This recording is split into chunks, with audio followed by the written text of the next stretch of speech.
Bonjour et bienvenue dans la quotidienne de School TV, l'émission qui vous raconte l'éducation au quotidien. Au sommaire, aujourd'hui, un angle mort des politiques publiques de la jeunesse. C'est en ces termes que le Conseil économique, social et environnemental s'était alarmé en 2018 de la situation des jeunes placés dans le cadre de l'aide sociale à l'enfance. On va en parler aujourd'hui avec Jacques Trémintin. Il a été éduc pendant près de 30 ans. Il est l'invité du Grand Oral. L'Anti-Sèche de Cécile Fournier. L'Anti-Sèche, vous le savez, c'est la façon dont l'actualité résonne dans les programmes Actu Télé et programmes de lettres et d'histoire, avec la diffusion sur Arte de ce documentaire intitulé « Les scandales de la religieuse », celle de Diderot. L'heure de la récré, toujours avec Cécile, un anniversaire, celui de Facebook, 20 ans déjà. Et puis rendez-vous en fin d'émission, comme chaque semaine, avec Sandra Ferreira pour son plateau repas. Demain, c'est la Chandeleur, le jour des crêpes. Alors, avec notre diététicienne et nutritionniste, elles seront forcément légères, digestes et gorgées de saveurs. La quotidienne de School TV, c'est maintenant, c'est parti, Grand Oral.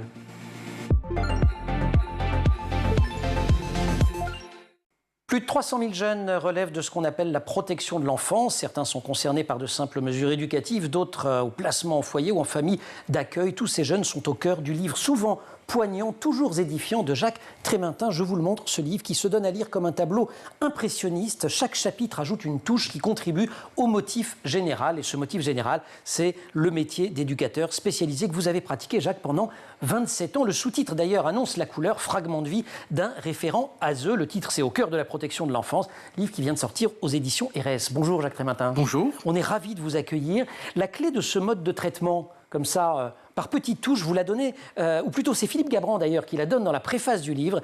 Il traîne dans la culture des éducs, dit-il, cette conviction selon laquelle nulle généralité ne peut être déclinée à partir de la singularité d'une rencontre. C'est très important pour vous, ça. Tout à fait. Chaque enfant, chaque situation est unique.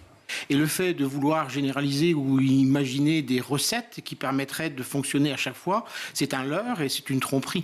Donc chaque rencontre doit nous amener à nous remettre en cause. Et je dirais même plus, c'est pas simplement ça, chaque rencontre, mais chaque instant de chaque rencontre qui nécessite une créativité, une remise en cause, une réflexion, un doute, pour se demander est-ce qu'on a bien fait, mais comme en éducation générale. Beaucoup de doutes, effectivement, dans le livre, mais quelques colonnes vertébrales tout de même. Il y a plus de 150 tranches de vie, comme vous les appelez. On est un peu éreinté pour vous, d'ailleurs, moi, en tant que lecteur, quand on vous lit, parce que les enfants ou les ados auxquels vous avez affaire, parfois les parents aussi, d'ailleurs, ne sont pas faciles. Mais vous insistez, il faut d'abord les voir comme des enfants qui ont souffert et qui souvent souffrent toujours. Sinon, on ne comprend rien. J'ai une énorme admiration pour ces enfants qui ont vécu souvent des situations terrifiantes, et je considère que 30 ans après avoir, au bout de 30 ans de carrière, j'ai le sentiment que j'arrive pas à leur cheville en termes de réactivité, de résilience et de capacité à faire face aux événements de la vie. Et à chaque fois que j'étais face à un enfant particulièrement difficile, souvent la question que je me posais, c'était pas de savoir pourquoi ils agissaient comme ça, mais pourquoi il ne réagissait pas encore plus durement, étant donné ce par quoi il était passé. C'est ce que vous écrivez, effectivement. Alors, pour situer, je l'ai fait très, très brièvement en intro, mais je veux bien en 15 secondes un détail. On exerce, quand on est éducateur spécialisé, soit en milieu ouvert, soit auprès d'enfants placés. Alors, le métier d'éducateur spécialisé représente pour 90% une intervention auprès des enfants en situation de handicap. Ce qui relève de la protection de l'enfance représente à peu près 1%, 10% à peu près de l'intervention des professionnels sur le terrain. Donc c'est une logique, c'est une situation qui est assez minime. Si vous regardez par exemple 100 enfants en face de vous, il y en a entre 1 et 2 qui ont affaire à la protection de l'enfance. Donc c'est vrai que c'est un thème et c'est un sujet qui est particulièrement mal connu et souvent ignoré de la manière dont les professionnels s'y prennent et les difficultés auxquelles les enfants sont confrontés. Dans ce qui fait tenir pendant 30 ans face à ces enfants, vous dites qu'il y a le stress, mais le stress, c'est aussi les shoots d'adrénaline, et vous confessez que ce n'est pas désagréable. Ah, tout à fait. C'est vrai qu'un jour, il y a un enfant qui m'a dit, un adolescent qui m'a dit « Tu dois en avoir marre de moi ». Parce que ça faisait de multiples situations qui le mettaient en échec. Et je lui dis, tu sais, il y a des marins qui veulent traverser l'Atlantique dans une petite coque de noix. C'est un véritable défi. Moi, c'est un défi à chaque fois d'essayer de refaire 1 fois, 2 fois, 3 fois, 10 fois, 15 fois si nécessaire. Et on était sur la 11e ou 12e fois le concernant pour essayer de relever ce défi. Et j'ai un peu envie de dire qu'un enfant auquel j'avais affaire, pour qui ça se passait très bien, c'était presque gâcher le métier. Donc, au demeurant... Tu rentres chez toi, tu vas bien. Non, c'est plus les jeunes me posaient problème, mais même lorsque les gamins, j'arrivais chez eux et qui me disaient, de toute façon, je ne veux pas avoir d'éducateur, où il y a eu des circonstances où, par téléphone, j'ai eu un gamin qui menaçait de débarquer parce qu'il avait fui le domicile familial en disant, si je revois l'éducateur qui ne me connaissait pas, je rentre, je lui casse la gueule. C'était véritablement un tapis rouge. Donc, le fait de... On est dans une dimension aussi d'essayer d'apprivoiser et de montrer comment on peut être un allié, une aide, et non pas quelqu'un qui va lui vouloir du mal. C'est un défi passionnant à relever. C'est un défi, beaucoup d'empathie, vous le dites, vous employez aussi souvent le mot de congruence. Ça s'apprend, tout ça, d'où ça vient? Parfois on pense aux origines de ces métiers-là, qui étaient aussi des origines... les chrétiens avaient beaucoup fait. Enfin, il y a un côté aller vers l'autre, aimez-vous les uns les autres. Je pense, si vous voulez, qu'il y a un certain nombre de prérequis. Alors j'ai essayé de chercher, voilà, je me suis fait un narratif personnel et je pense que c'est un petit peu le syndrome du survivant. Vous voyez, lorsqu'il y a des attentats et que la personne qui n'est pas atteinte ou qui s'en sort bien culpabilise en disant pourquoi est-ce que moi j'en suis sorti et pas les autres. Et c'est votre cas? Non. J'ai eu l'extrême chance et le privilège de vivre dans une famille aimante qui m'a tout apporté.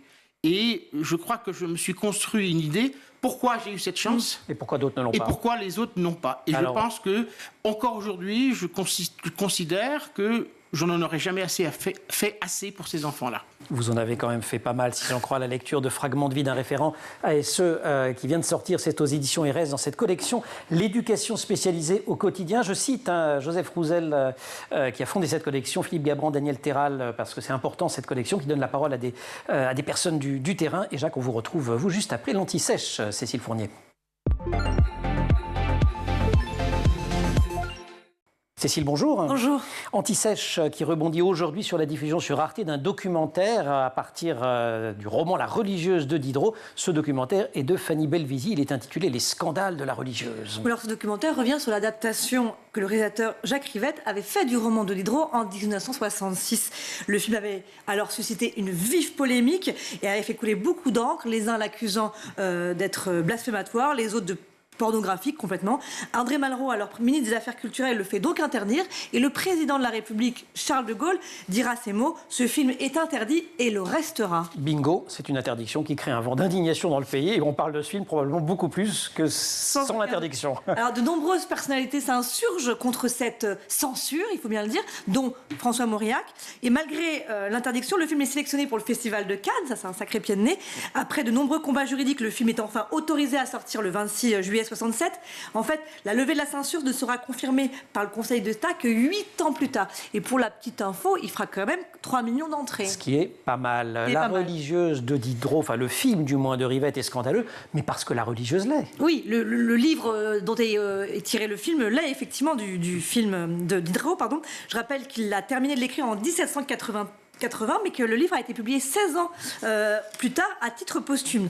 Alors pourquoi c'est scandaleux? Diderot, il dénonce le sort réservé aux femmes qui sont envoyées au couvent alors qu'elles n'en ont pas du tout la vocation en France de l'Ancien Régime. L'auteur dénonce également le fait que les couvents sont de vraies prisons dans lesquelles règne une hiérarchie selon la richesse et le rang des nonnes. Tout cela au travers de l'histoire de Suzanne Simonin, une jeune femme libre, rebelle, qui se retrouve enfermée dans un couvent, vous l'avez compris, contre son gré. Et c'est une satire des mœurs sexuelles et religieuses du XVIIIe siècle et une apologie de la liberté individuelle. La liberté individuelle, on est à la fin des années 60. Vous me faites ça pour que je réfléchisse et que je fasse des maths. C'est l'ambiance de l'époque. Exactement, on est à 2 ans de mai 68, et évidemment, donc ça va dans l'époque et ça résonne fortement à cette époque. Et la religieuse illustre la pensée de Diderot. Alors oui, pourquoi? C'est un anticlérical, Diderot. Donc face à la religion, il adopte peu à peu la position du matérialiste athée, c'est-à-dire qu'il estime que le monde se crée lui-même. Attention, prenez des notes. L'homme n'est qu'un moment dans le devenir l'avenir d'un univers matériel.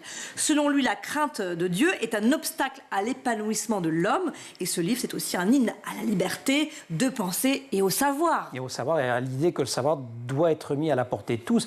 Diderot qui fut un des encyclopédistes. Si on sait bien une chose de cela, c'est ça. Lui, c'est ça. Ouais. Et il dirige l'encyclopédie avec d'Alembert de 1751 à 1772 parce qu'il veut rendre accessible le savoir au plus grand nombre et ainsi combattre l'intolérance et les préjugés. Et faire triompher la raison. Exactement, c'est tout à fait sa pensée. Les références de ce documentaire, c'est sur arte.fr aussi, on n'est pas obligé de regarder alors, la télé. C'est diffusé aujourd'hui, et sinon ça sera disponible sur arte.fr. Voilà. Les scandales de la religieuse, signée Fanny Belvisi. Merci beaucoup, on se retrouve pour la récré. Avec plaisir. Jacques Trémintin, Grand Oral. Pour accompagner la souffrance d'autrui, il faut se construire une carapace. Elle ne doit pas être trop épaisse, au risque de s'isoler de ce que ressent l'autre et de perdre cette empathie et de cette congruence si précieuse pour calibrer et adapter au plus près ses propres réponses et réactions. Mais elle ne doit pas non plus être trop fine au point de s'effondrer en pleurs dans les bras de la personne que l'on est censé soutenir. Extrait du livre de Jacques Trémintin, fragment de vie d'un référent ASE, c'est aux éditions RS. Cette carapace, Jacques, elle se tanne avec les années. Qu'est-ce que vous auriez aimé qu'on vous dise en 1992 quand vous avez débuté? Pour me préparer, peut-être, je ne sais pas. Je ne sais pas, puisque ma conviction était faite à ce moment-là. Et je crois que j'étais résolu à me plonger dans cette profession. Mais... Alors justement, c'est un sujet, pardon de vous couper, mais c'est pour vous redonner la parole. Parce que, sauf erreur et lecture trop rapide de ma part, vous n'abordez pas tellement votre adolescence et votre choix de ce métier à vous. Oui, puisqu'effectivement, mon adolescence a été heureuse, a été épanouie, a été équilibrée. Et le choix du métier? Et le choix du métier, il a...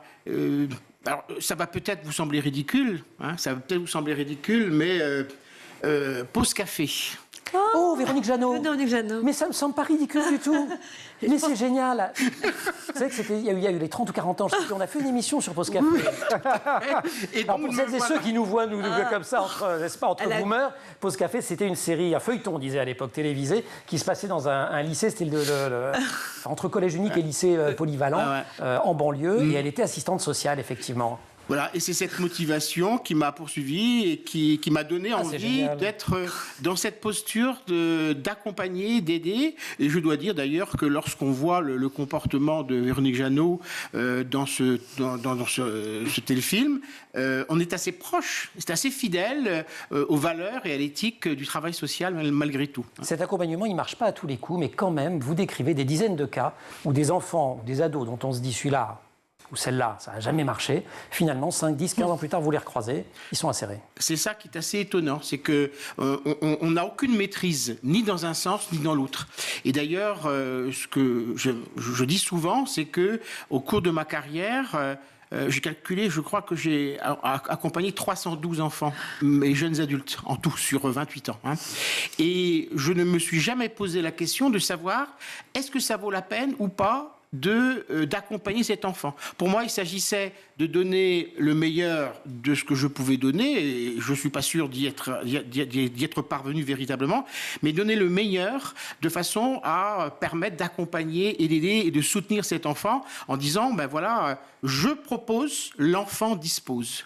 Et donc, il y a notamment plusieurs situations où j'étais assez surpris de voir, quelques années après, que ces enfants s'en étaient sortis et qu'ils avaient réussi à faire leur vie. Mais sans même que je me dise auparavant, vont-ils y arriver ou pas? Parce que je me suis toujours refusé, par principe. Il faut les aider, il faut les accompagner, il faut être dans l'accompagnement en permanence, sans réfléchir au fait de savoir si ça va servir à quelque chose ou pas. C'est pas le problème. Ce qui peut aider parfois, mais pas, c'est l'humour. Vous l'utilisez, vous aimez bien, mais de temps en temps, ça passe pas. C'est très piégeux, en fait, comme arme. Tout à fait. Mais c'est vrai que je me souviens d'un adolescent, ça va peut-être vous sembler violent, d'un adolescent que j'avais accompagné à plusieurs reprises à n'en plus finir.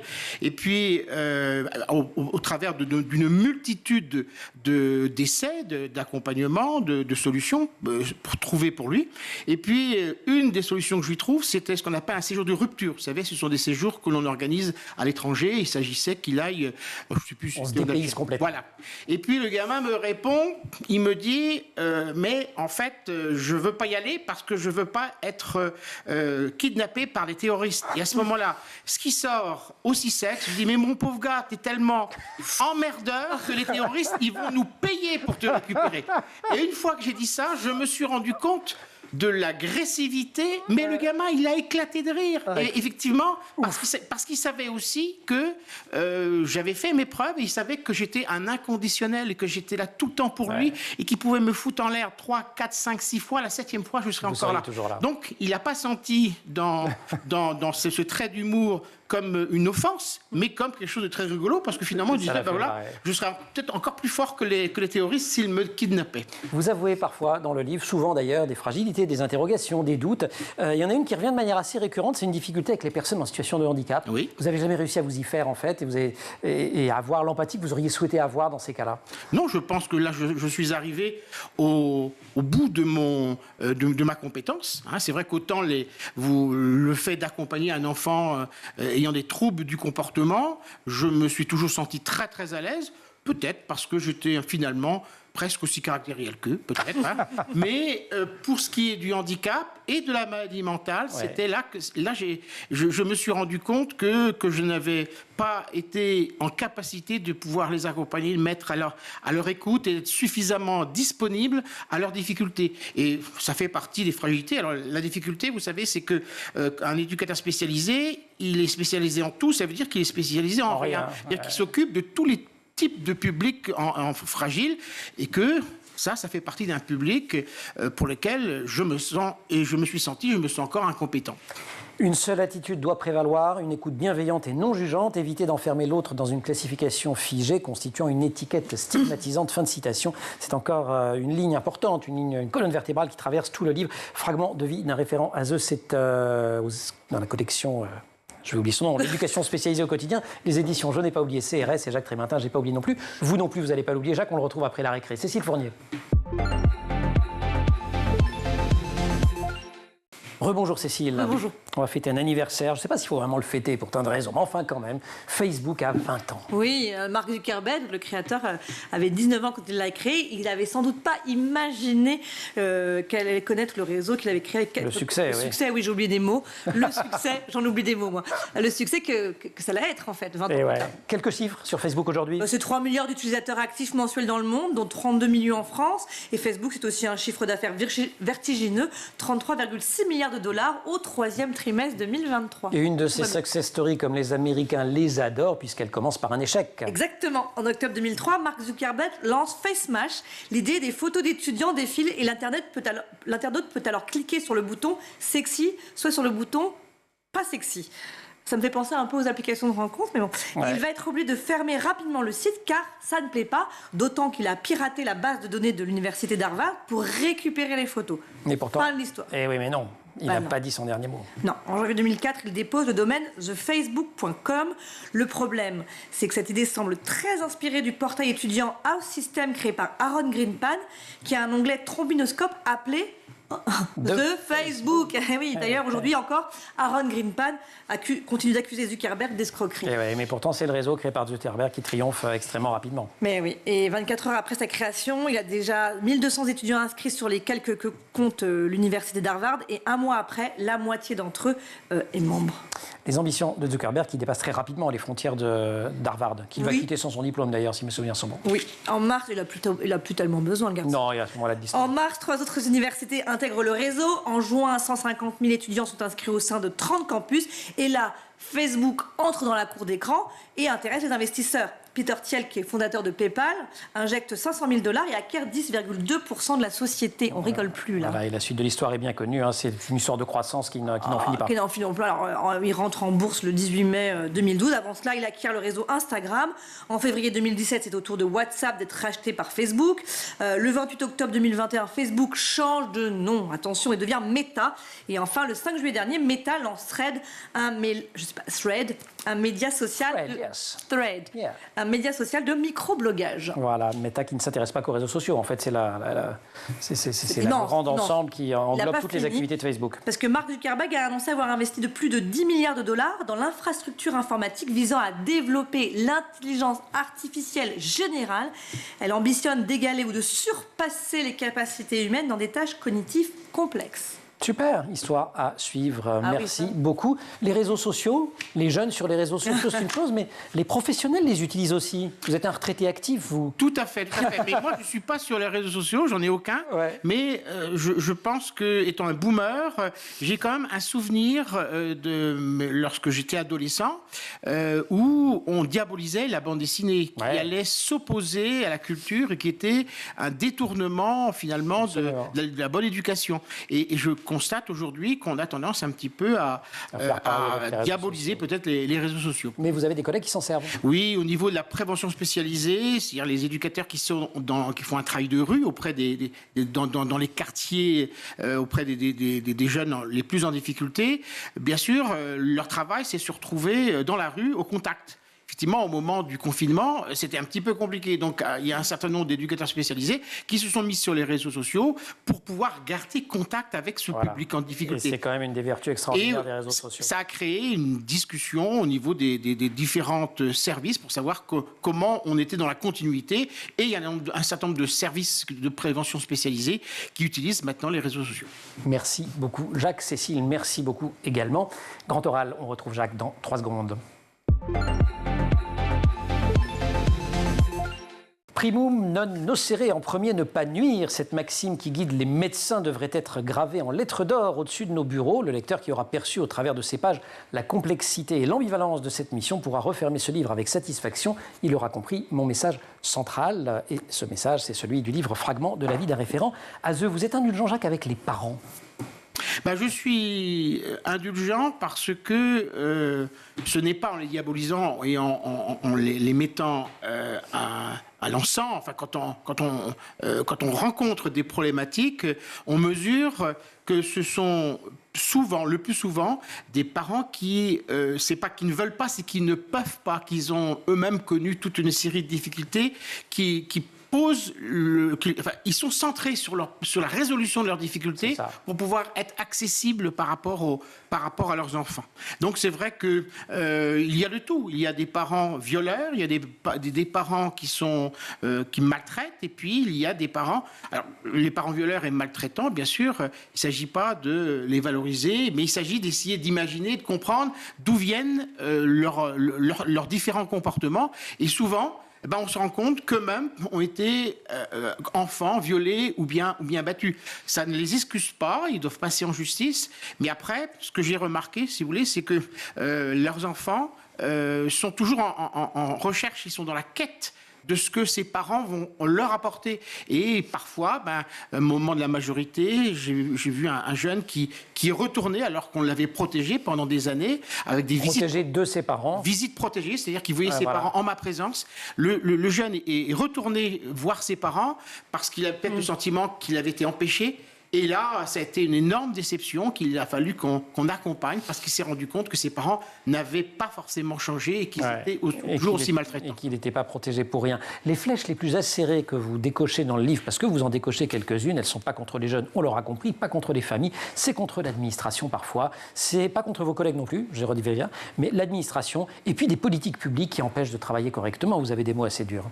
C'est-à-dire que l'institution qui m'employait à ce moment-là, qui était le conseil départemental, qui a succédé en 1984 à la DAS, à la DAS nationale, et la structure qui existait dans la DAS a été reproduite, c'est-à-dire un fonctionnement sous la forme pyramidale, avec des gens qui ne savent pas ce qui se passe sur le terrain, qui ont une représentation surtout de gestion de dossiers, et qui, dans la réalité, nous expliquent comment il faut faire ou décide des protocoles sans se rendre compte de ce qui se passe dans la réalité. Ce qui fait qu'effectivement...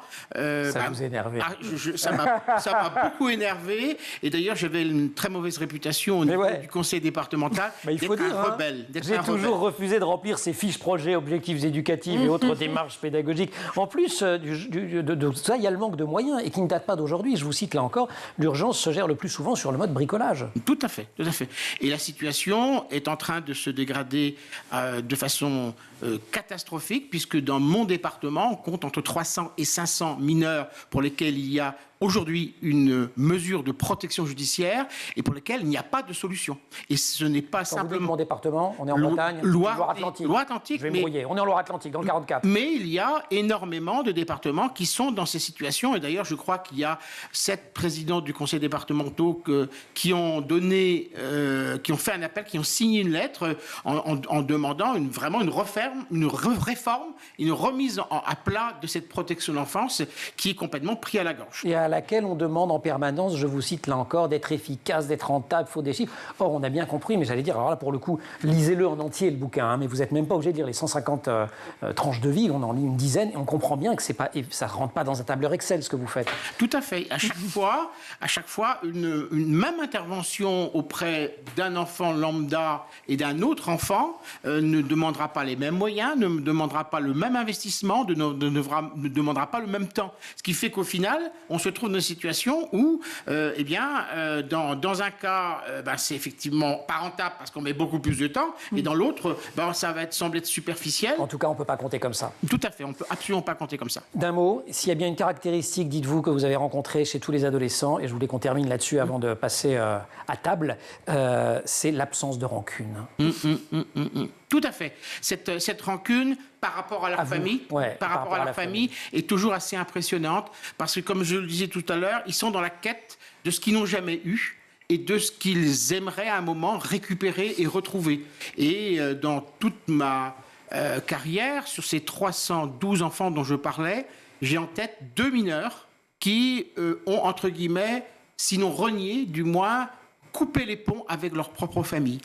Tous les autres ont toujours été dans cette logique de dire mais ils vont réussir, ils vont faire attention à moi, je vais avoir une réponse positive, et il faut aussi accompagner cette désillusion. Et pas de rancune vis-à-vis de vous non plus. Parfois, vous leur faites des sales coups quand même. Enfin, des sales coups, on se comprend. Hein. Mais vous n'êtes pas aimable. Et puis 3 jours après, tout va très bien. Ils vous accueillent avec des petites fleurs. Vous restez avec nous, on va passer à table. On a une rubrique qui s'appelle Plateau repas avec Sandra Ferreira. Cécile, merci beaucoup. Et demain, c'est la Chandeleur. Alors au menu, les crêpes. C'est demain la Chandeleur, et à la Chandeleur, l'hiver se meurt ou prend vigueur. On se croirait dans des pages météo, vous l'aurez compris. En tout cas, on va parler crêpes avec Sandra Ferreira, notre diététicienne nutritionniste, et de crêpes légères, forcément, Sandra. Pas forcément que de crêpes légères, on va en tout cas parler de Chandeleur. C'est qu'il est breton, le monsieur, là, en plus. Est-ce qu'il va m'aimer aujourd'hui? On verra, on me donnera une note à la fin. Alors, on va parler de Chandeleur, ça c'est sûr. L'origine, elle vient de 2 raisons principales. La forme ronde et couleur soleil, parce qu'on arrive sur le retour du soleil, normalement, si tout va bien. Ça appelle le soleil. Et comme, en général, c'était fait avec les restes de la farine de l'année précédente, c'est symbole de prospérité pour l'année à venir. Voilà les 2 raisons. Il doit y en avoir beaucoup d'autres, mais celle que j'ai retrouvée, voilà. Pour la Chandeleur, je suis d'accord, Emmanuel, mais pas de crêpes diététiques légères ou quoi aujourd'hui. Enfin, pas vraiment. En tout cas, pas la crêpe légère en termes de crêpes. La même chose dedans. Parce que finalement, il y a quoi? La farine, des œufs du lait. Si vous êtes spécialiste des crêpes, farine, œufs, lait, tout simplement. Et on va voir ce qui va se passer après. Donc en fait, c'est les garnitures qui changent tout. Mais oui, voilà, on ne peut plus rien vous cacher. Hein, ce sont les garnitures. Elles sont peu grasses, peu sucrées, hein, les crêpes, mais elles vont devenir caloriques avec la garniture. Tout simplement, hein, c'est ce qu'on y tartine. Alors on peut les avoir salées, on peut les avoir sucrées. C'est la base vraiment d'un repas équilibré sans aucun problème. Quelle garniture choisir? Eh bien, quelque chose de peu calorique, mais de riche en vitamines, tant qu'à faire. Bon, des morceaux de fruits, par exemple, une petite compote, un coulis de fruits, un jus de citron pressé et éventuellement quelques petits arômes. Vous goûterez après, j'ai ramené de la cannelle. Et un petit peu de pâte à tartiner chocolatée italienne, bien sûr que c'est très calorique, c'est gras et sucré, donc ça n'a aucun intérêt nutritionnel, Emmanuel. Mais ça à tous les coups. Mais c'est un intérêt pour le plaisir. Donc ça, je ne change pas mon discours. C'est quoi la dose recommandée d'ailleurs? 20 grammes, c'est un peu plus d'une cuillère à café. D'accord, on peut quand même faire ça. Et les enfants dépassent malheureusement tout le temps. D'accord. Il n'y a pas que les enfants. Quand on met un peu de jus de citron pressé, on peut rajouter du sucre? Oui, un petit peu de sucre de cassonade. Tant qu'on est sur des petites quantités, il n'y a pas de souci. C'est toujours pareil. Par contre, si vous êtes addict du sucre, ça va devenir compliqué. Crème de marron? Pourquoi pas? Crème de marron, oui. Alors attention, ça s'appelle crème de marron, mais ce n'est que de la purée de châtaigne cuite avec du sucre. Il n'y a pas de crème dedans. Donc toujours pareil. Pas déconseillé, mais avec modération. D'accord. Et alors pour la version salée? Version salée, on y va comme on veut. Jambon, morceaux de saumon. C'est très simple. Ça reste complet, on retient bien. Une pâte à crêpes, c'est que de la farine. Donc là, j'ai fait des crêpes basiques, avec de la farine, avec des œufs, du lait, un petit peu de avez sucre. un petit peu de citron. Et oui, vous le sentez? Non. Ah oui. Test. J'ai rajouté zeste de Test citron. par un breton authentique. Vous voulez de la cannelle ou pas? Nature. Nature. Enfin, Alors on y va. dedans, zeste Vous dites de rien, moi je teste en même temps. Le citron, on le sent. Ah, bah ça me rassure. J'avais peur de ne pas en avoir mis assez. Et on sent autre chose Un peut-être. peu de rhum. Eh oui, Ah ouais. voilà. Alors, on a le duo parfait du citron et du rhum. C'est pas de comme blague quoi. sur les bretons qui reconnaissent même pas le rhum tellement ils sont habitués. Je la fais pas celle-là. Bah, s'il vous plaît. C'est fait, c'est trop tard. Mais comme quoi, voilà, faut se faire plaisir de temps en temps et on peut juste mettre des arômes. On n'est pas obligé de tartiner à tout va. Voilà. Alors, petite précision. Oui. En Basse-Bretagne, il y a la guerre avec le reste de la Bretagne, parce qu'en Basse-Bretagne, on distingue les galettes Eh ben oui, de blé noir des crêpes avec le froment. forcément. Bien sûr. Et dans le reste de la Bretagne, on présente la galette comme étant une double dose de pâte. Donc une galette, c'est une pâte beaucoup plus épaisse. D'accord. Donc, je ne Question trancherai de pas. vocabulaire. Ah non, surtout pas. Je ne trancherai Surtout pas. que vous avez des liens avec toutes les Bretagnes, vous. Mais c'est vrai qu'à priori, si vous allez dans certains endroits en Bretagne que vous demandez une galette, on va vous apporter une double crêpe. Eh oui. Et dans Eh d'autres, oui, vous appellerez- on n'aura pas ce qu'on voulait. Fragment, vous avez, la prochaine fois, vous allez écrire fragment de vie d'une crêpe. Fragment de vie d'un référent à The au cœur de la protection de l'enfance. C'est aux éditions RS, livre passionnant à lire. Il est signé Jacques Trémintin. Merci Jacques de nous avoir accompagnés. Merci beaucoup d'avoir non seulement fait cette chronique, mais également ces crêpes. Je ne sais pas s'il en restera pour l'équipe que je remercie donc. Laure Audemont au maquillage, Marine Plantec pour la préparation de l'émission qui connaît tout des crêpes. Marine Plantec, qui était en régie aujourd'hui au son avec Saïd Mamou et Xavier Sanchez à la réalisation. Vous restez sur School TV et nous, on déguste des crêpes.